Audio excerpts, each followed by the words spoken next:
Happy Monday, everyone, and welcome back to the Loving Yourself More Challenge, Day 3.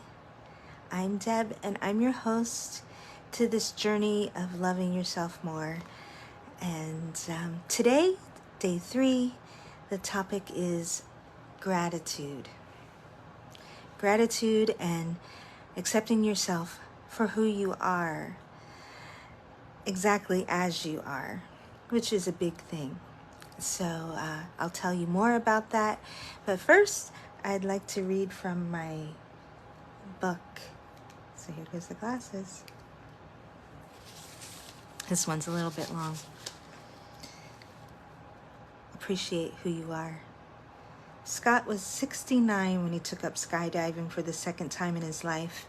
He had jumped in the British military in World War II.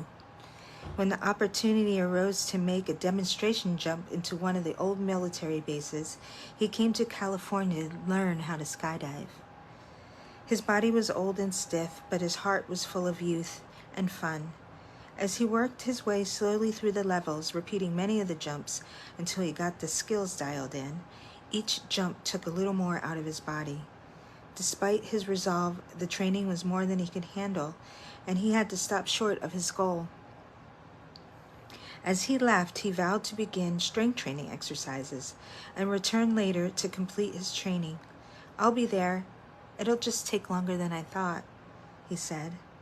At the same time Scott started training, Tim started his skydiving training too. Tim had never jumped before. Though he had been skydiving, mountain biking, and sailing, Tim was terrified. He was fearful that the world would fail, afraid that he wouldn't respond well to an emergency, afraid that he would forget how to land, afraid to get out of a plane nearly 2 miles above Earth.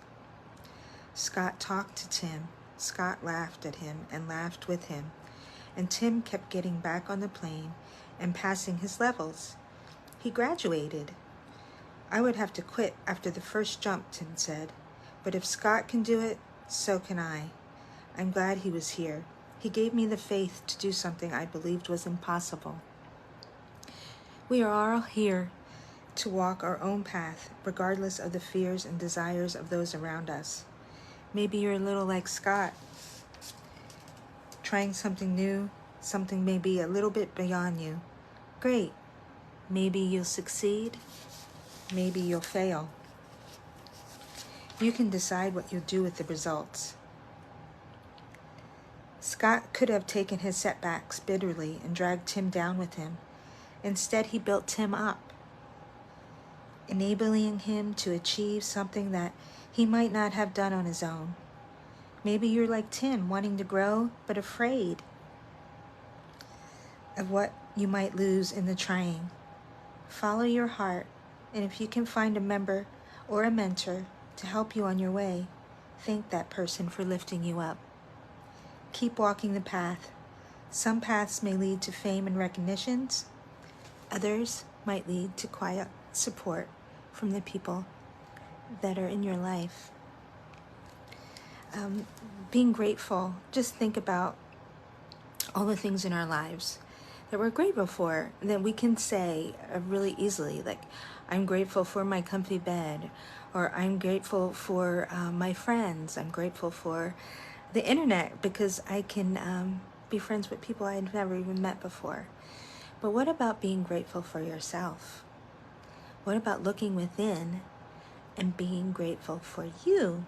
What are the things that you have achieved in your life that you're grateful for?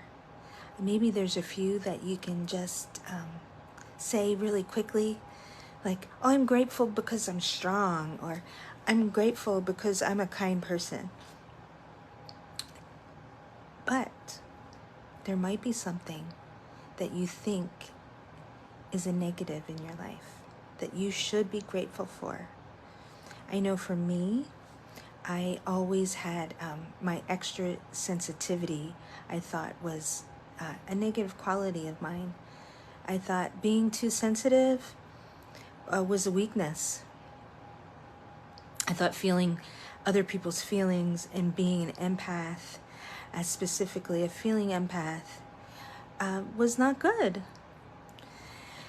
But you know what? We can turn that around, because if I wasn't as sensitive as I am, I wouldn't be me.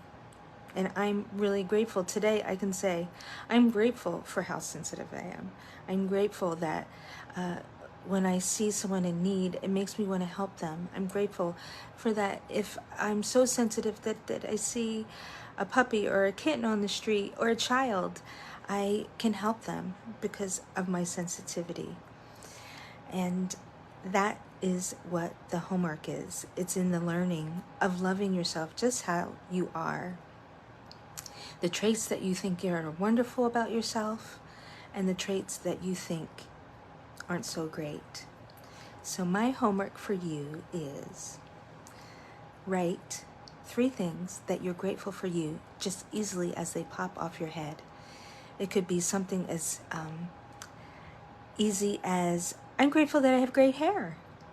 I'm grateful that I have a great smile.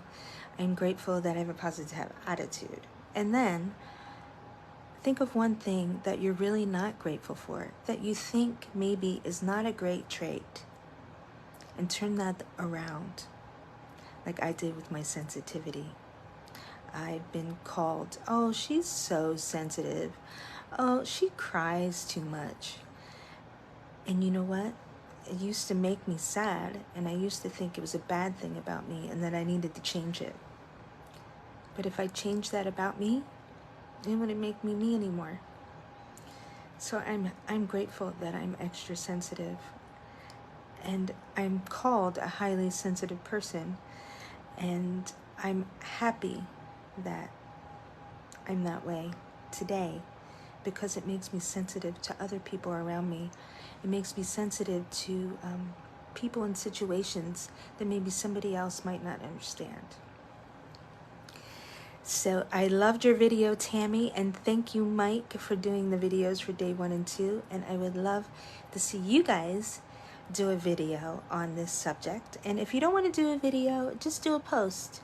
Do a post and tell me 3 things that you're grateful for about yourself, and 1 thing that maybe you're not so grateful for, but if you turn it around, you really are glad it's a part of you. Self-love, self-acceptance. And here's to loving ourselves a little more. See you tomorrow.